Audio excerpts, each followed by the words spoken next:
तो आज मैं आपके साथ में एक बहुत ही इंपॉर्टेंट एजेंडा डिस्कस करने जा रहा हूं, जो कि आपके बहुत काम आने वाला है। एजेंडा आपको पता होना चाहिए कि आप अगर यूएस टैक्सेशन को पढ़ने जा रहे हैं तो कुछ कॉम्प्लिकेटेड चीजें आपको देखने को मिलेंगी। और इस कॉम्प्लिकेशन को हमने बहुत ही आसान बनाने के लिए एक डिसीजन लिया है कि अगले 12 लेक्चर्स की वर्कशॉप का मैं एजेंडा आपके साथ में डिस्कस कर रहा हूं। List of complicated concept module 1। FICA tax का कैलकुलेशन बच्चों को बहुत डिफिकल्ट पड़ता है, तो 1 से 1.5 घंटे की पूरी क्लास फाइका टैक्स के ऊपर होगी कमिंग सैटरडे।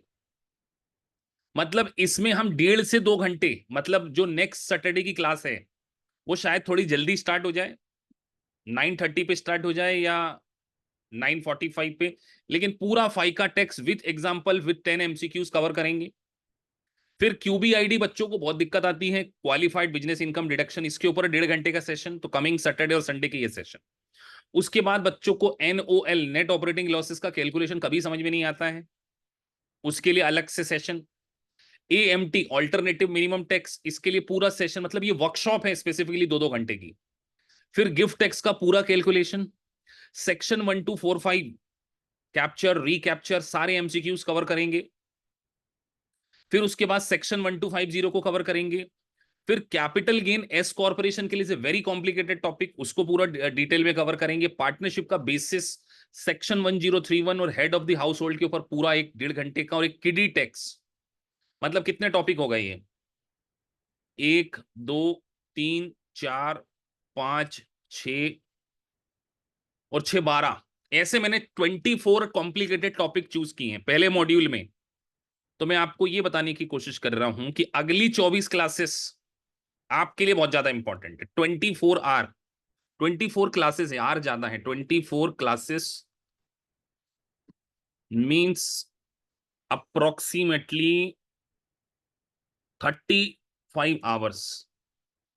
ये 35 आवर्स में हमारा एजेंडा क्या होने वाला है, ताकि आप क्लास को मिस ना करें। पहले हम पढ़ेंगे कॉन्सेप्ट, दूसरे हम आपको कराएंगे इसके क्वेश्चन, और तीसरा आपको देंगे असाइनमेंट,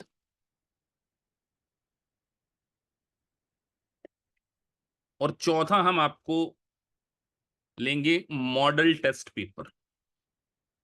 तो ये एक मैं आपके सामने एजेंडा इसीलिए डिस्कस कर रहा हूं क्योंकि आप ये ना समझें कि US taxation is a very easy subject. क्योंकि आपने मार्केट में एडवर्टीजमेंट देखी होगी 3 मंथ में ईए बने,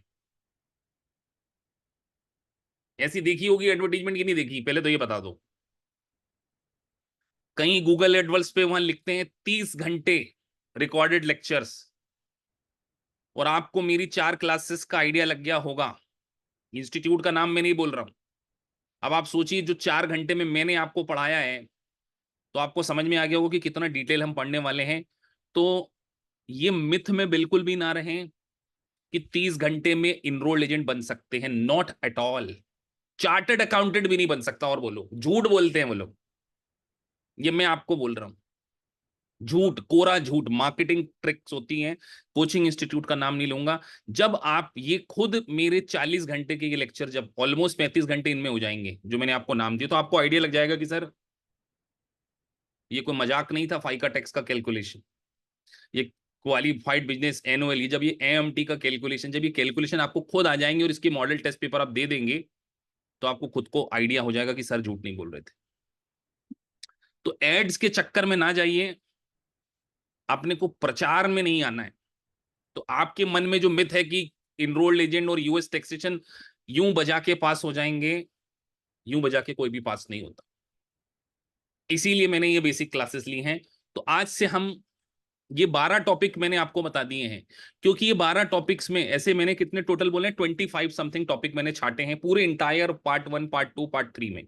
और यूएससीपी के टीसीपी और यूएससीपी के रेगुलेशन में 25 टॉपिक से 30 भी हो सकते हैं। मैंने मैंने टॉपिक अपनी इस फंडामेंटल क्लासेस का नाम सुपर 40 रखा, पर मैंने कसम नहीं खाई कि 40 घंटे ही पढ़ाऊंगा। हो सकता है 60 घंटे भी हो जाए, लेकिन वन टाइम पढ़ाना है बहुत डिटेल में। तो इसीलिए मैं आपसे कह रहा हूं कि इन टॉपिक्स के ऊपर आपको स्टार्टिंग से ही बता दिया गया है कि जब मेन करिकुलम आएगा तो आप ये नहीं बोलेंगे कि सर हमको ये समझ नहीं आया, क्योंकि आप इसकी वर्कशॉप पहले ही अटेंड करके आए, जिसमें concept, question, assignment, model test paper and fifth होगी परफॉर्मेंस रिपोर्ट।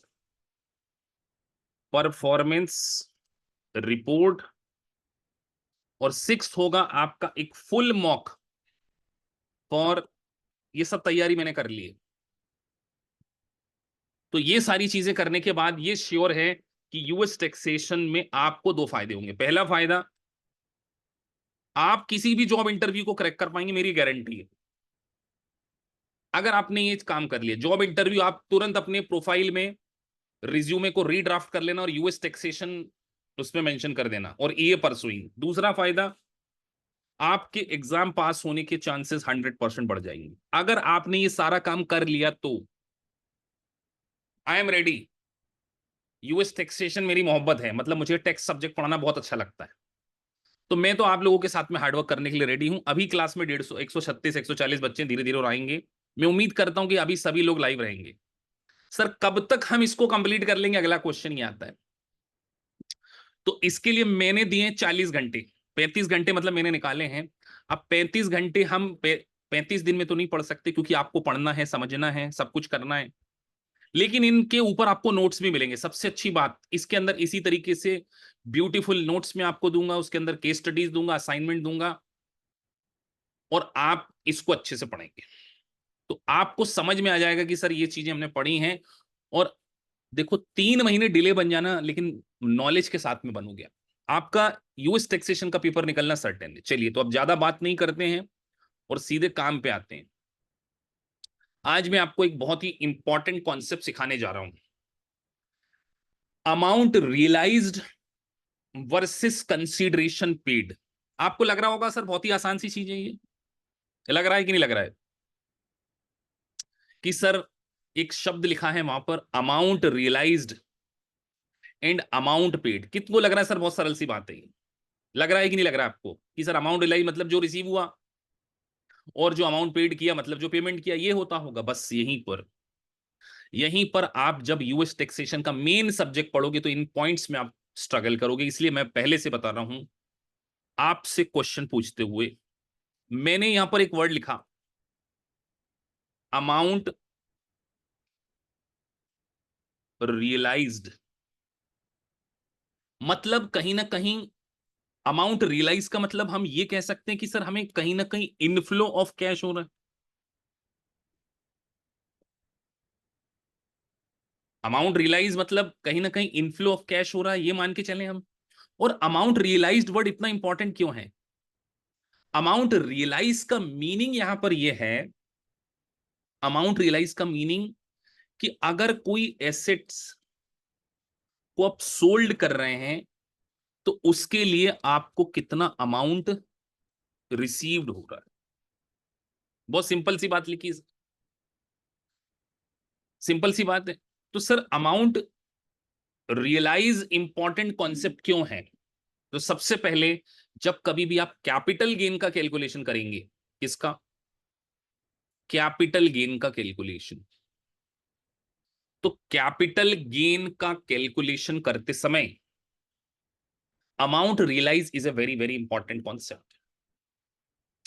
अब यहां पर हम एक दो तीन कॉन्सेप्ट को डिस्कस करने वाले हैं। देखिए, अमाउंट रियलाइज में आपको क्या क्या चीजें आनी चाहिए। सबसे पहले तो आप कोई कैश रिसीव कर रहे हैं। सोचिए आपके पास एक कार है, आपके पास एक कार है और उस कार को देने के बदले में आप क्या रिसीव कर सकते हैं? ये कार है आपकी छोटी सी, तो इस कार को देने के बदले में आप एक कैश रिसीव कर सकते हैं। और दूसरा, आप कोई अदर असेट भी रिसीव कर सकते हैं। कितनों को ये बात समझ में आ गई कि यस सर, हमने कोई कैश रिसीव किया या अदर असेट्स रिसीव की, उसकी फेयर मार्केट वैल्यू। और तीसरा यहां पर सबसे इंपॉर्टेंट आएगा एक वर्ड, लायबिलिटी। बस यही सबसे इंपॉर्टेंट कॉन्सेप्ट है जिसको मैं आज आपको समझाने जा रहा हूं। क्वेश्चन में कई बार दो वर्ड लिखे होंगे, liability assumed versus liability relief. बताइए क्या इनफ्लो हो सकता है, व्हाट इज द मीनिंग, इनमें से क्या आपको लगता है inflow of cash?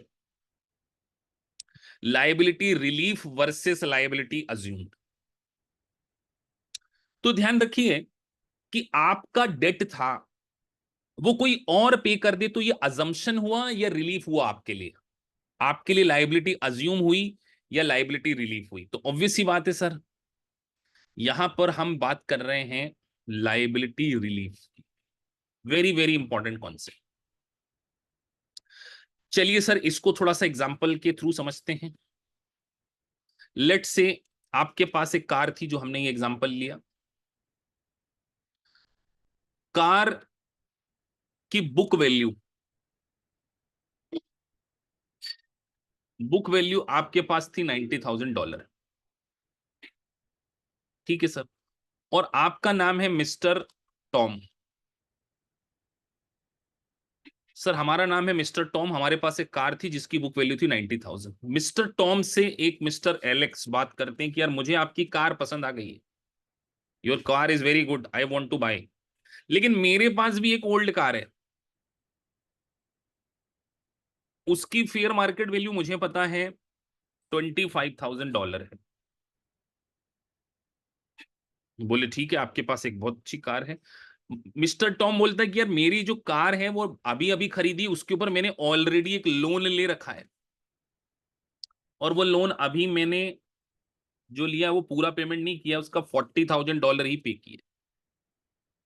Mister Alex ने बोला अच्छा लोन का पेमेंट मैं कर दूंगा ना, आपको क्या दिक्कत? मिस्टर एलेक्स मिस्टर टॉम से बोल रहे हैं I will pay your liability, बदले में मैं आपको मेरी कार भी दे दूंगा और मैं आपको कैश भी दे दूंगा। मैं आपको की लाइबिलिटी भी लेने को तैयार हूं, मेरी कार भी देने को तैयार हूं, बदले में आप मुझे कार दे दो और मैं आपको $45,000 का कैश पेमेंट और कर दूंगा। चलिए इस क्वेश्चन में मिस्टर टॉम के लिए आप लोगों ने बताना है अमाउंट रियलाइज। जरा शुरू हो जाओ। अगर आपने ये बता दिया तो आपको बेसिक्स बहुत अच्छे से आ गया। शुरू हो जाइए सभी लोग, क्वेश्चन ध्यान से सुन लीजिए। कहानी बताइए मैंने आपको, मिस्टर टॉम के पास एक कार है जिसकी बुक वैल्यू 90,000, उसके ऊपर एक लोन चढ़ा हुआ है। मिस्टर एलेक्स को मिस्टर टॉम की कार पसंद आ जाती है, बोलता मेरे पास भी एक कार है जिसकी कीमत है $25,000, मैं आपको देने को रेडी हूं, मैं 45,000 कैश भी पेमेंट करने को और आपकी लाइबिलिटी का पेमेंट भी करने को रेडी हूं। अमाउंट रियलाइज बताइए कितना होगा? सभी लोग अपना अपना आंसर लिख दें। देखो बहुत सारे बच्चों के आंसर अलग अलग आ गए हैं बस। 1,30,000, 20,000, 1,20,000, 45,000, 65,000,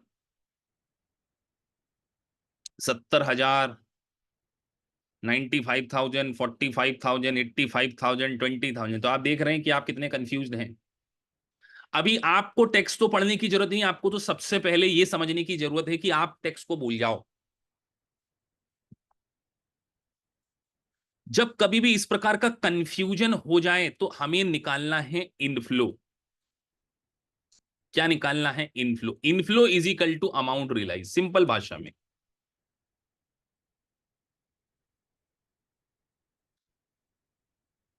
अमाउंट रियलाइज का मतलब होता है इनफ्लो।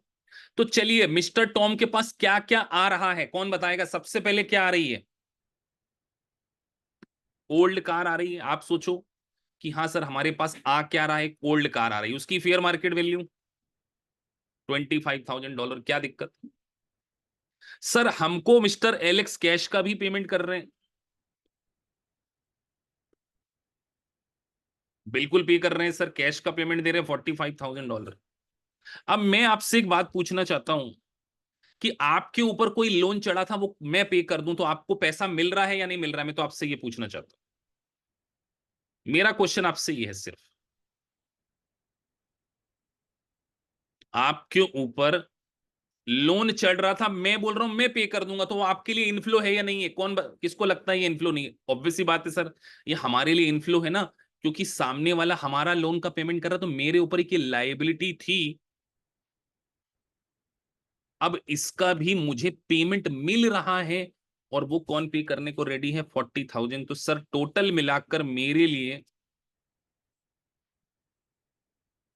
यहां पर हो गया $25,000 प्लस $45,000 प्लस 40,000, 1,10,000। तो जो बच्चे 20,000, 1,20,000, 1,45,000 बोल रहे थे, तो इसको हमने क्या बोला? Liability relief. अब यहां पर लाइबिलिटी रिलीफ का ये सबका टोटल हो गया इनफ्लो। और सोचिए, आपकी बुक वैल्यू थी, बुक वैल्यू कितनी थी सर? 90,000। तो 1,10,000 आपको मिल गए एक असेट के बदले में, तो आपको क्या हो गया? Capital gain. तो अब आप सोचिए कि आप सोच रहे हैं कि हमको सारी चीजें इतनी आसानी से समझ में आना चाहिए, तो इसके लिए आपके कॉन्सेप्ट कितने क्लियर होने चाहिए। क्लियर हो गया ये बात?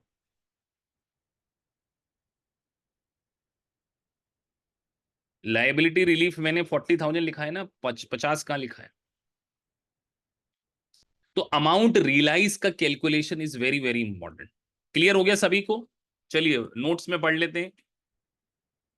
तो इन the context of US taxation, the amount realized is key concept used to determine the gain or loss from the sale of disposition of the property।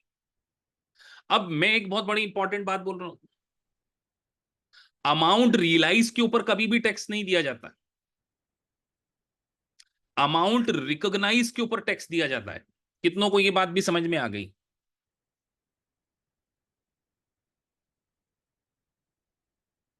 Amount realise के ऊपर कभी भी, अमाउंट रियलाइज के ऊपर कभी भी क्या नहीं दिया जाता? टैक्स। तो ध्यान रखना, अमाउंट रियलाइज का मतलब कभी भी टैक्सेबल नहीं होता, ये केवल अमाउंट रियलाइज्ड है। तो बुक वैल्यू हो गई 90,000 और 1,10,000। तो यहां पर आपको समझाया जा रहा है कि in the context of US taxation, amount realise is a key concept used to determine the gain और लॉस फ्रॉम द सेल और disposition of the property. It's represent the total amount receive by the tax payer from the transaction. और amount realize का एक formula मैंने आपको यहां पर बनाकर दे दिया, ये मैंने आपको बना दिया है कि अमाउंट रियलाइज में आप कैश रिसीव लिखें, fair market value of the property और सर्विस रिसीव्ड लिखें। देखिए यहां पर एक और वर्ड लिखा है, सर्विस रिसीव्ड। मतलब हो सकता है ना मिस्टर एलेक्स बोले कि यार मैं तो बहुत अच्छा सीपीए भी हूं, I am a certified public accountant, मैं आपको एक टैक्स रिटर्न की फैसिलिटी भी देता हूं, मैं आपका टैक्स रिटर्न फाइल कर दूंगा। तो मिस्टर एलेक्स जो टैक्स रिटर्न की सर्विसेज आपको प्रोवाइड करने वाला है, वो एक प्रकार की सर्विस है, उसकी फेयर मार्केट वैल्यू भी क्या हो सकती है आपके लिए? अमाउंट रियलाइज में हो सकती। अब एक क्वेश्चन आता है कि सर अमाउंट रियलाइज और अमाउंट पेड दोनों डिफरेंट चीजें हैं। तो यहां पर एग्जाम में कई बार ऐसे वर्ड लिखे होंगे, liability assumed by the buyer. अभी तो सर आप मैं अब अगर आपसे कहूं कि liability assume by the buyer और liability relief is the same thing, कितने लोगों को लगता है सर ट्रू बोल रहे हो आप? मैंने इसीलिए उसको बोल्ड किया है कि नोट्स में आपको ये बात याद रहे, कि कंफ्यूज आप नहीं हो जाए। ट्रू और फॉल्स?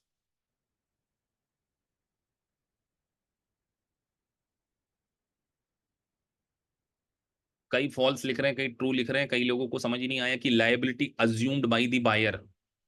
मेरे इस एग्जांपल में आओ बेटा, इस एग्जांपल में बायर कौन है? बायर कौन है? मिस्टर एलेक्स हैं, और एलेक्स बायर हैं, तो उन्होंने लायबिलिटी रिलीफ ली है या लायबिलिटी को अज्यूम किया है? सर उन्होंने अज्यूम किया तो मेरे को रिलीफ है ना। आपने मेरी लायबिलिटी ले ली है, टॉम भैया बोल रहे हैं, एलेक्स बाबा आपने हमारी लायबिलिटी को अज्यूम किया, तो हमारे लिए तो रिलीफ है ना। तो इसीलिए तो वहां पर एग्जाम में कई बार ऐसे वर्ड आ जाते हैं, लायबिलिटी अज्यूम्ड, और आप सोच रहे हो कि भगवान जाने क्या हो गया। क्लियर हो गई बात? हाँ, यज्ञ ने बिल्कुल सही वर्ड लिख दिया sir, buyer assumed is equal to seller relief. अब बेटा इसमें ये छोटी छोटी चीजें ध्यान रखो, एग्जामिनर ऐसे बोल्ड और हाईलाइट करके नहीं देगा आपको एमसीक्यू करते समय। नहीं तो आप बोलो कि सर ने तो कहीं बताया ही नहीं था ये बात। क्वेश्चन देखो, मैं आपको क्वेश्चन को इंटरप्रिटेट करने की स्किल भी सिखा रहा हूं कि liability assume by the buyer minus selling expenses. Obvious सी बात है यार, आपने अगर ये प्रॉपर्टी ट्रांसफर करी है तो ट्रांसफर के कुछ खर्चे हो सकते हैं यार। आप इसकी ऑनरशिप ट्रांसफर करोगे तो रजिस्ट्री चार्जेस वगैरह जो आप बियर कर रहे हो, वो हम खर्चे यहां पे क्या कर देंगे, माइनस कर देंगे। तो ये जो आ जाएगा इसी को बोलेंगे हम अमाउंट रियलाइज। तो अमाउंट रियलाइज का एक फॉर्मूला ही बना दिया सर आपने, तो cash received plus fair market of the property और सर्विसेज। अब यहां पर है ना, बुक में एक वर्ड लिखा जाता है अदर प्रॉपर्टी। बताइए अदर क्यों लिखा जाता है? इंटरप्रिटेशन करना बड़ा इंपॉर्टेंट टास्क है। अदर क्यों लिखा जाता है? अरे अदर क्यों लिखते हैं? क्योंकि जो असेट एक्सचेंज हो रही उसके अलावा कोई और प्रॉपर्टी मिल रही ना। जैसे यहां पर टॉम अपनी कार दे रहा था तो दूसरी कार मिल रही, तो दूसरी कार इज अदर असेट। बात समझ में आ गई? कि इसीलिए लिखा जाता है plus liability assumed by the buyer, assumed by the buyer is equal to. तो sir amount realise is a very important concept for calculation of capital gain. I guess आपको ये बात समझ में आ गया होगा बहुत अच्छे से। अब हम अगला कॉन्सेप्ट पढ़ने जा रहे हैं, कंसीडरेशन पेड। मैं अगर आपसे बात बोलूं, मैं अगर आपसे क्वेश्चन पूछूं कि अगर सेलर के लिए जो रियलाइज है वो बायर के लिए पेड होना चाहिए, ट्रू और फॉल्स? सोचो।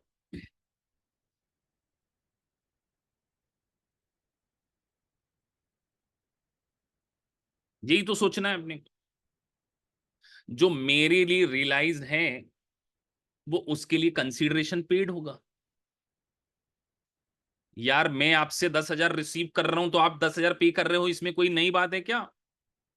इसमें कई बार बच्चे कंफ्यूज हो जाते हैं क्योंकि हमने तो देखा हुआ है ना। तो देखिए यहां पर कंसीडरेशन पेड में लिखा कैश पेड और fair market value of the property given. यहां पर गिवन लिखा है, वहां पे क्या लिखा था? Fair market value of the property received. और देखिए यहां पर एक लिखा है लायबिलिटी अज्यूम्ड। तो कई बार बच्चे है ना बुक में ये लैंग्वेज आती है, बोले सर दोनों ही जगह अज्यूम लिखा, एक जगह माइनस कर रहे हैं एक जगह प्लस कर रहे हैं, तो कहां प्लस करना है और कहां माइनस करना है कौन बताएगा?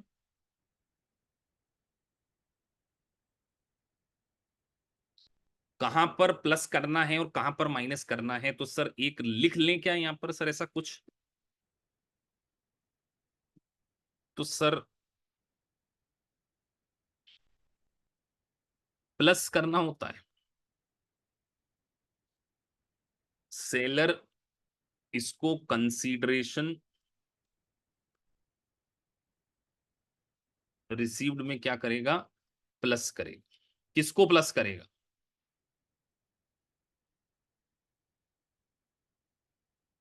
Liability relief. और लायबिलिटी रिलीफ का दूसरा नाम मैं क्या लिख सकता हूं? दूसरा नाम क्या लिख सकता हूं? सर कई बच्चे बोल रहे सर अज्यूम। नहीं, अज्यूम वर्ड लिखूंगा तो गलत हो जाएगा अकेले।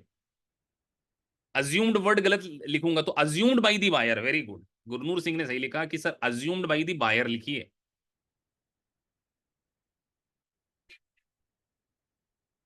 ये दोनों टर्मिनोलॉजी एक ही। लायबिलिटी रिलीफ और liability assume by the buyer, ये हमारे कंसीडरेशन रिसीव में क्या हो जाएगा, प्लस हो जाएगा। और दूसरी बात, कंसीडरेशन रिसीव में ये हम बात कर रहे हैं सेलर बुक्स में, और एक जब हम बायर बुक्स में बात करते हैं, बायर बुक्स में तो जो लायबिलिटी अज्यूम्ड बाई अस लिख दूं। देखो थोड़े थोड़े वर्ड हैं इंग्लिश के लेकिन बड़े important. Liability assume by us plus होंगे कंसीडरेशन पेड में। ये छोटी सी बात है लेकिन पर पता नहीं बच्चे बहुत उलझते मैंने देखा।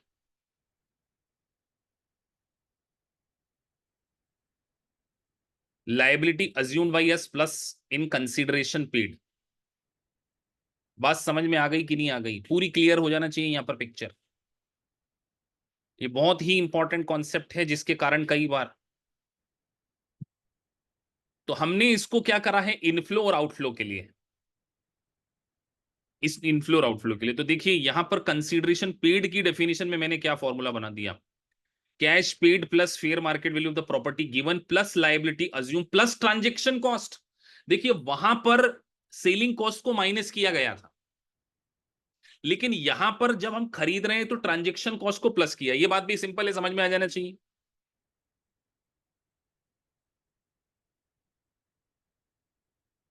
यार सीधी सी बात है, मैं चलो आपको एक एग्जांपल देता हूं, कई बच्चे इसमें उलझते हैं इसलिए मैं बिल्कुल बेसिक। यार आपको एक कार पसंद आ गई, आपने उसको बाय कर लिया, उसके ऊपर रजिस्ट उसके लिए आपको एक सेलर को कमीशन देनी पड़ी। आपने बाय करना है, इस कमीशन का क्या करोगे? मुझे सिंपल सा आंसर दे दो आप लोग, क्या करोगे आप लोग? ये ट्रांजेक्शन कॉस्ट है, सेलर को जो कमीशन देनी पड़ गई जो दलाल था, तो आप क्या करोगे बेटा? इसको ऐड करोगे कि नहीं कार की वैल्यू में? अब आप यहां पर बाय कर रहे थे, अब सोचो आपकी एक कार है जिसको आप सेल करना चाहते हो। सेल करने जाते हैं तो जो ब्रोकर था उसने बोला कि भैया मैं आपसे $1000 कमीशन लूंगा। तो इस $1000 को आप क्या करोगे? कहां से माइनस करोगे? सर जो हमको सेल मिल रही है उसमें से माइनस कर देंगे, सेलिंग प्राइस में से माइनस कर। तो कई बार वहां पे ट्रांजेक्शन कॉस्ट लिखी होती है और हम कई कंफ्यूज होते रहते हैं कि प्लस करना है या माइनस करना है। अरे बेटा बायर के लिए प्लस करना है, सेलर के लिए माइनस करना है, इतनी सी बात है। हाँ तो आरजू अरोरा ने बिल्कुल सही लिखा है, sir amount realise in a seller books and consideration paid in a buyer books. Clear है सभी को? बताइए, अब ये छोटा सा कॉन्सेप्ट था लेकिन उलझते रहते हैं बच्चे इसमें। अब आपको समझ में आ गया होगा कि सर उलझन यहाँ पर खत्म हो जाती है अगर हमने इस बात को ही समझ लिया अलग से लेक्चर में। देखो हमने अलग से लेक्चर में ही समझा दिया आपको कंसीडरेशन पेड। तो देखो यहां पर भी लिखा है, इन the context of US tax calculation of consideration paid is important for determining the cost basis. अब कॉस्ट बेसिस मतलब आप कोई चीज खरीद रहे हो तो उसकी कीमत पता करना पड़ेगा, इसके लिए हम क्या करेंगे? कंसीडरेशन पेड हमारे लिए वेरी इंपॉर्टेंट है। Consideration paid represent the total amount spent by the buyer to acquire the property. This includes purchase price and other costs associated with the acquisition. तो मैंने इस कमेंट्री को आपको और भी आसान भाषा में समझ में आ जाए इसके लिए लिख कर दे दिया अलग से। Liability relief occurs when seller is relieved of the liability as a part of transaction. This common is property transaction where the buyer takes over the seller mortgage or debt associated with the property. Liability relief affect the seller amount realized. तो जो liability relief होती है वो seller के amount realise को affect करती है। Clear हो गया बेटा? ये यहाँ पर लाइबिलिटी रिलीफ और एग्जांपल भी मैंने बना दिया, बड़े अक्षरों में लिख दिया कि सर सेलिंग प्राइस थी हमारे लिए 2 लाख की, बाय हमारे ऊपर लोन चल रहा था 50,000 का। उस बायर ने बोला कि यार मैं 1.5 लाख का आपको पेमेंट करने को रेडी हूं और आपकी जो लाइबिलिटी है उसका 50,000 में पे करने को रेडी हूं। तो अल्टीमेटली मैं जो 2 लाख में आपको पे कर रहा हूं उसमें 50,000 I am assuming your liability and I am also paying you 1,50,000 plus selling expenses हो रहे हैं। तो हमने अमाउंट रियलाइज के लिए cash plus liability relief minus selling expenses. तो इस तरीके से 190 आ गया। और सिमिलर मैंने आपको यहां पर नीचे लिख के दे दिया कि आप रीड कर सकें कि कंसीडरेशन पेड और जो हम ट्रांजेक्शन कॉस्ट पे करते हैं यहाँ पे हमने प्लस करी है, तो 2,05,000 आया। और देखिए ऊपर जो ट्रांजेक्शन कॉस्ट थी सेलिंग एक्सपेंसेस उसको हमने क्या किया है? माइनस किया। तो आप कभी भी किसी भी कैपिटल गेन के कैलकुलेशन में कंफ्यूज नहीं होंगे। क्लियर है? छोटी सी बात लेकिन बड़ी इंपॉर्टेंट बात होती है यूएस टैक्सेशन में। और सम टाइम इसको मेन प्रोविजन के सामने समझाना बहुत डिफिकल्ट हो जाता है कि अमाउंट रियलाइज और ये पेड क्या होता है। अब इसके ऊपर कुछ की डिफरेंस के ऊपर मैंने कमेंट्री लिख दी है जो आप पढ़ लेना, जो मैं बोल चुका हूं उसको रीड करना है बस। फिर भी मैं एक बार पढ़ देता हूं।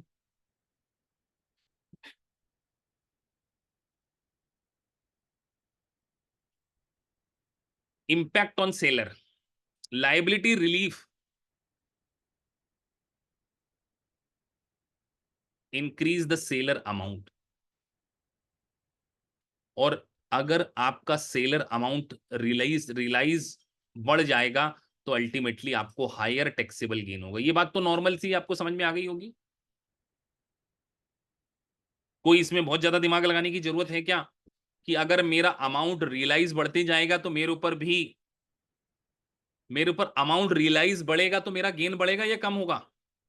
मुझे मेरी प्रॉपर्टी के लिए ज्यादा पैसा मिलेगा, मुझे मेरी प्रॉपर्टी के लिए ज्यादा पैसा मिलेगा तो मुझे ज्यादा से ज्यादा कैपिटल गेन देना पड़ेगा। Impact on the buyer, liability assume increase buyer consideration paid and consequently basis of the property affecting। और अगर मैंने लायबिलिटी अज्यूम करी है तो उसके कारण मेरी बेसिस ऑफ प्रॉपर्टी क्या है, बढ़ जाती है।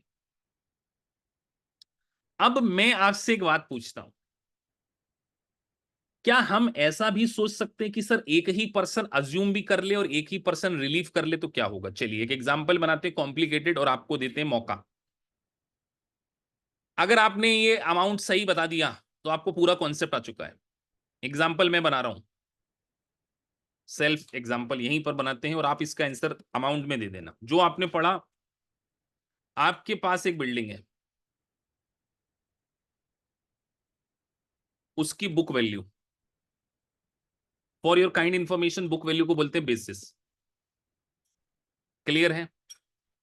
वो थी $1,20,000। ठीक है सर, हमारे पास एक बिल्डिंग थी 1 लाख, इसके ऊपर एक लोन चल रहा था $40,000 और हमारा नाम है मिस्टर एलेक्स। अब मैंने नाम चेंज कर दिया कि आप थोड़ा कंफ्यूज तो नहीं होते। मिस्टर एलेक्स मैंने नाम दे दिया है और अब हम यहां पे नाम ले लेते हैं मिस जूली। क्या जूली की स्पेलिंग JULI, जो भी हो देख लेना आप, जूली लिख लेने क्योंकि नाम जूली। तो मिस जूली को मिस्टर एलेक्स की प्रॉपर्टी अच्छी लगी कि यार बहुत अच्छी प्रॉपर्टी है, लेकिन मिस जूली के पास भी एक प्रॉपर्टी थी, लेकिन वो प्रॉपर्टी उतनी अच्छी नहीं थी। उसकी फेयर मार्केट वैल्यू $40,000 थी और मिस जूली ने भी एक लोन ले रखा था और वो लोन ले रखा था $15,000 का। मिस जूली के पास एक कार भी थी, उसकी फेयर मार्केट वैल्यू थी $2,000। अचानक मिस जूली एक दिन घूमने घूमते घूमते एलेक्स के बिल्डिंग पे पहुंची और उनको उनकी प्रॉपर्टी समझ में आ गई। मिस जूली ने ऑफर किया कि मैं आपकी प्रॉपर्टी को बाय करना चाहती, मैं आपके लोन का भी पेमेंट कर दूंगी, कोई दिक्कत नहीं है, लेकिन बदले में आप मेरे लोन का पेमेंट कर देना। तो यहां पर लोन एक्सचेंज हो रहा है, लोन एक्सचेंज हो। अब यहां पर मिस्टर एलेक्स बोल रहे हैं कि मेरा लोन तुम पे कर दो, जूली जी आपका लोन मैं पे कर दूंगा। मिस जूली बहुत खुश हो गई, बोले बहुत अच्छी बात, आपको बदले में मैं कैश भी देने को रेडी हूं। कितना कैश देने को रेडी हूं? बोले मैं आपको $50,000 देने को रेडी। चलो मुझे बता दो कैपिटल गेन कितना है, बस इतना सा मैंने आपसे पूछा। अगर इस क्वेश्चन का आंसर आपने सही दे दिया तो सारा कॉन्सेप्ट आपको आगे कुछ भी पढ़ने की आपको जरूरत नहीं है। अगर आपने इस क्वेश्चन का आंसर लॉजिकली सही दे दिया, इट मींस जो हमने अभी तक 40-45 मिनट खर्च किए वो सारा समझ में आ गया। कैपिटल गेन आपने बताना है।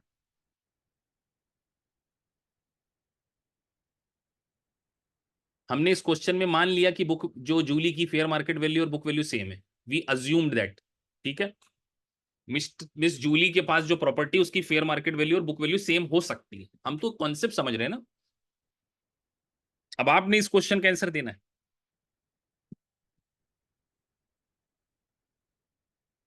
कैपिटल गेन मैं पूछ रहा हूं, कैपिटल गेन लॉस भी आ सकता, जीरो भी आ सकता, चॉइस इज योर। 2 मिनट का समय दूंगा, जब तक मीटिंग कर रहा हूं पॉज। चलिए तो अब हम शुरू करते हैं इस कॉन्सेप्ट को। देखिए हमने आपसे पूछा capital gain in the books of Alex, तो अपने को एक कंडीशन हमेशा ध्यान रखना चाहिए कि अपने जेब में आ क्या रहा है। इनफ्लो निकाल लो पहले, और इनफ्लो अगर हम सबसे पहले निकाल लें तो हमको ये सोचना हमारे पास क्या क्या आ रहा है। सबसे पहले हमारे पास जूली जी की प्रॉपर्टी आ रही है, तो इसको लिख दो, property fair market value of Julie. ठीक है, जूली जी की प्रॉपर्टी आ गई अपने पास $40,000, ये लिख दिया अपन ने। जूली जी बोले मेरी कार भी ले लो, मैंने ठीक है जी कार दे दो आप। कार भी ले ली हमने, उसकी कीमत भी $2,000 है। जूली जी बोले कैश भी ले लो, हमने बोला ठीक है जूली जी कैश भी दे दो आप, क्या दिक्कत है। अब जूली जी तो ज्यादा ही देने के चक्कर में हमको बोले लोन भी ले लो, तो क्या हम इसको इनफ्लो मान लें बेटा? जूली जी का लोन हम ले रहे हैं, हमारे पास कुछ पैसा आ रहा है क्या? तो क्या ये इनफ्लो में कंसीडर होगा? बस क्वेश्चन यही था। यार किसी का लोन मैं ले रहा हूं तो मेरे लिए इनफ्लो थोड़ी है, तो मैं इसको यहां पे रखूंगा ही नहीं, तो अभी तो मैं इसमें से लेस कर दूंगा आउटफ्लो, कि ये पेमेंट तो मेरे पास से आ नहीं रहा है, मेरे पास से जा रहा है अभी। ठीक है, तो ये जा रहा है तो इसको माइनस करो, लेकिन मेरा लोन, मैं किसी दूसरे का लोन ले रहा हूं ना, तो मेरे लिए तो वो आउटफ्लो, लेकिन कोई मेरा लोन ले रहा है तो वो मेरे लिए इनफ्लो है। तो सर एक और काम करो ना, एक यहां पर हम इनफ्लो में हम क्या कर रहे हैं, लाइबिलिटी अज्यूम लिखूं या रिलीफ? सर रिलीफ, मेरी एक लाइबिलिटी रिलीफ हो गई ना मेरे ऊपर $40,000। तो सर सबको जोड़ दो, अब वो डॉलर का निशान लगा दिया तो जुड़ेगा नहीं, 40 और 2 42, 42 और 50 92, 92 और 40 कितना होता है? 92 प्लस 40, 132 में से 15 माइनस कर दो,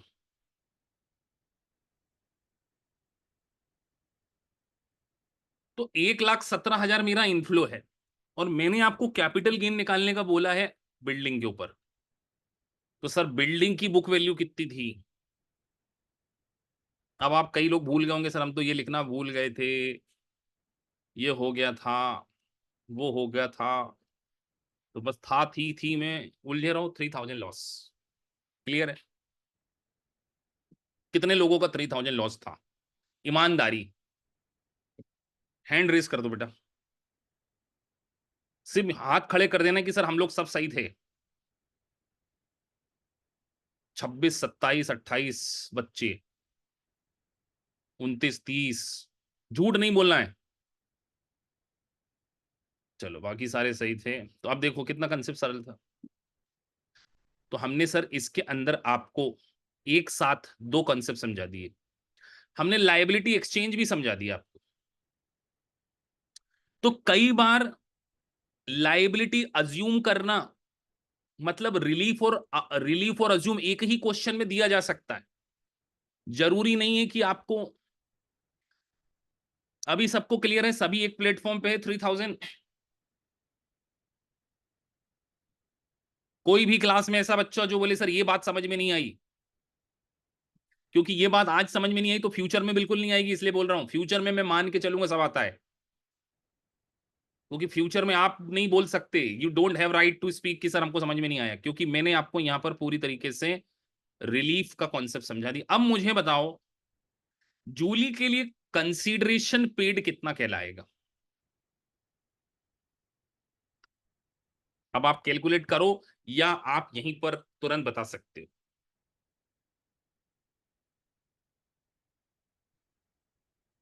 एक बार और, वो सिद्धू मूसेवाला का गाना है, एक बारी होर। बेटा ये कॉन्सेप्ट रिकॉर्ड हो रहा है, इसको वापस से क्या हम वापस से वही बोलूं? अरे जो सामने वाले ने रिसीव किया वही हमने पे किया। चलो देख लेते हैं सर, चेक कर लेते हैं ऐसा होता है या नहीं। अब मिस जूली के लिए आउटफ्लो निकालना है आपको। चलो मिस जूली के लिए आउटफ्लो, आप मुझे बताओ जूली के पास से क्या क्या जा रहा है, क्या क्या आउटफ्लो हो रहा है। एग्जाम में कई बार ऐसा हो सकता है ना। तो जूली के पास से तो एक प्रॉपर्टी जा रही है बेचारी के पास से, तो जा कौन सी रही है? उसकी खुद की प्रॉपर्टी जा रही है ना, 40,000। ये लिख दिया 40,000।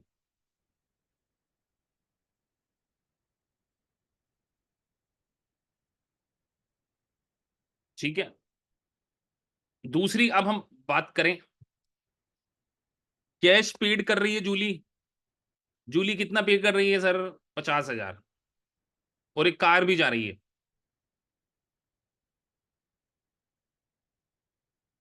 कार की कीमत है $2,000, यही है ना? ये तो जा रहा है, ये जा रहा है।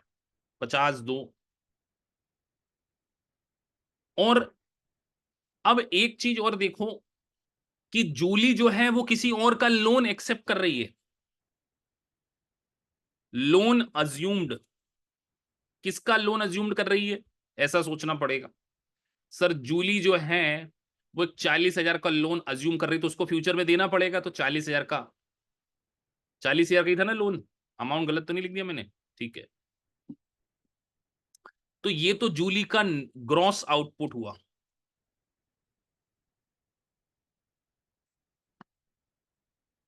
तो इन सबका टोटल लगाया 132 आ गया। लेकिन एक बात और सोचो, एक बात और सोचना, क्या सर 132, यहां तो 117 आ रहा था। क्या इधर भी कोई लोन जो है जूली के ऊपर चल रहा है वो माफी मिल रही है? ये हमारे ऊपर एक लोन चल रहा है,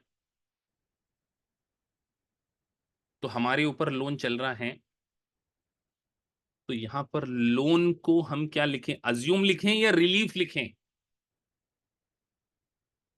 तो सर अब हमारे ऊपर एक रिलीफ हो रहा, अज्यूम नहीं।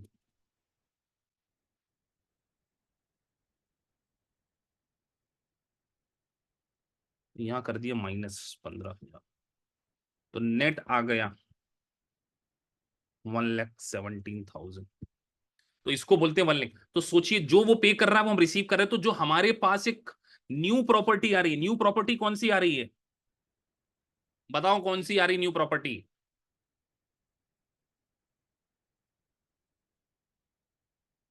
एलेक्स की। जो एलेक्स की प्रॉपर्टी थी अब वो हमारी हो गई।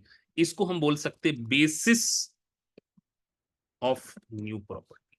लेकिन अभी हम इसको ये नहीं बोलेंगे, क्योंकि कैपिटल गेन के जब हम रूल सीखेंगे तो उसमें कुछ गेन और का और पंगा है वो, और एडवांस लेवल की बात है। अभी हमको सिर्फ ये बात सीखना है। हमने तो आउटफ्लो इनफ्लो निकाल लिया।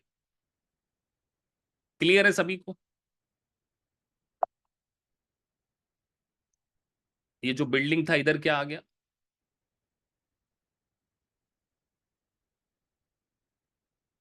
Sir basis of the new property एक अलग कॉन्सेप्ट है, वो हमारी वर्कशॉप में आएगा। देखो मैंने ना जब आपको एक कॉम्प्लिकेटेड टॉपिक बताया उसमें और कुछ आएगा।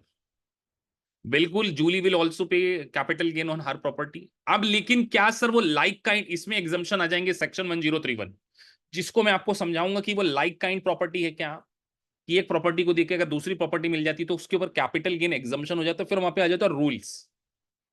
तो अभी मैंने आपको कैपिटल गेन नहीं समझाया है।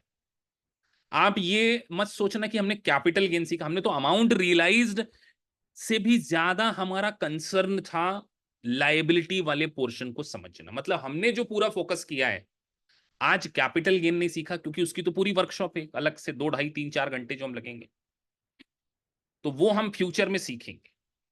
हमने तो केवल और केवल आज एक चीज क्या सीखा, आज आप लोगों ने आज की इस कहानी से क्या शिक्षा मिलती है? जैसे आप बचपन में पढ़ते होंगे ना, एक कहानी सुनते हैं हम, उसके एंड में मॉरल ऑफ द स्टोरी। जब हम बचपन में पढ़ते थे तो हमारे सर पेड़ पे खड़े होकर समझाते थे कि आज की कहानी से आपको ये शिक्षा मिलती है। क्या शिक्षा मिलती है आपको? हम्म? कि सर अमाउंट रियलाइज में लाइबिलिटी रिलीफ और लाइबिलिटी अज्यूम का ट्रीटमेंट आपने सीखा। सिर्फ यही सीखा है आपने आज के पूरे 50 मिनट में। अब सोचिए, हमने एक कॉन्सेप्ट के लिए आपको 50 मिनट दे दिए, तो सोचिए कि आप माइन्यूट माइन्यूट चीजों को आपको सीखना पड़ेगा। मतलब आप ऐसे हवाबाजी में नहीं कि पढ़ के चल दिया हाँ हो गया। हवाबाजी में पास नहीं हो सकती एग्जाम। तो अभी तो हमारे 4 घंटे के लेक्चर हुए, मैंने बोला था आपसे 10 15 20 घंटे के लेक्चर के बाद अपना एनालिसिस करना आप सेल्फ लेवल पे। तो अब आपको थोड़ा सा